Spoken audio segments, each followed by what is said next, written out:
So good morning mga lods, boss, madam. So ang ginagawa naman natin ngayon is magkakabit tayo ng holder na stainless mula sa gutter. Yan yung top ng gutter, then papunta sa yero tulad yan no? Then nagtansi tayo para makuha naman natin yung kadiretsuhan, or not perfectly straight but pero maganda siya tignan. Tulad yan, susukat ka ng 13 cm no? Then hanggang doon na yan, 13 cm mula sa tansi. Yan, kakawit mo sa gutter, then sukat ka. So ganun lang gagawin muna natin. Iingat lang tayo sa pagdukwang-dukwang dyan no? Ayan. So tulad nito. So ito naman yung mga pandikit nating bustik no? Ayan. Yan, sa loob po namin dinidikitan. Yan po yung pandikit natin na ginagamit. Hindi kami gumagamit ng Bulkasil no? Halimbawa po pag sumaglay tayo sa thick screw, hindi tumatapat sa mismong marlina. Yan, nagkakat lang kami ng maliliit, saka namin dinidikit ng ganyan.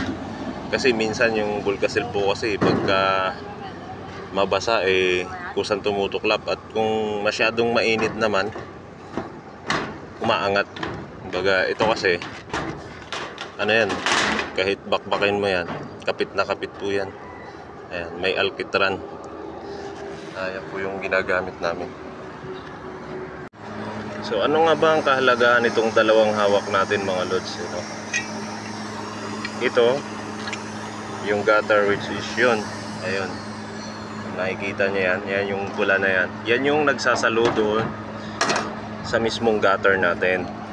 Then ito naman, bago mo ihinang mo muna to sa parlina, then ipapasok mo yung gutter.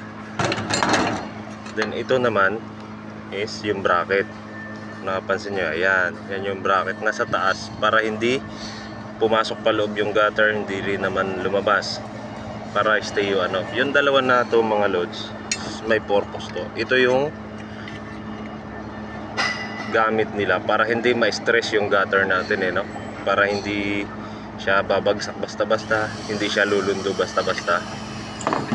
Pero ang kadalasang ginagamit lods is ito lang.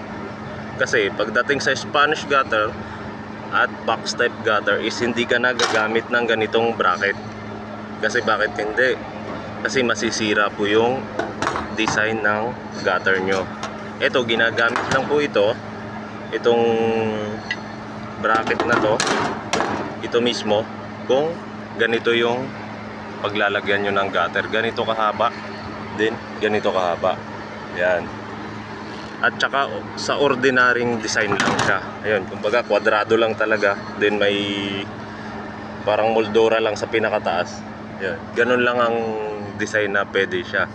Kasi kung gagamitin nyo to sa design na Spanish, box type na makabago, is masisira po yung view ng gutter nyo, or masisira yung pagiging maganda ng gutter nyo Ito, ginagamit lang to sa mga pang long distance. Yan, kagaya nyan, sa sobrang haba at napakaraming tubig na dumadaan bawat ulan.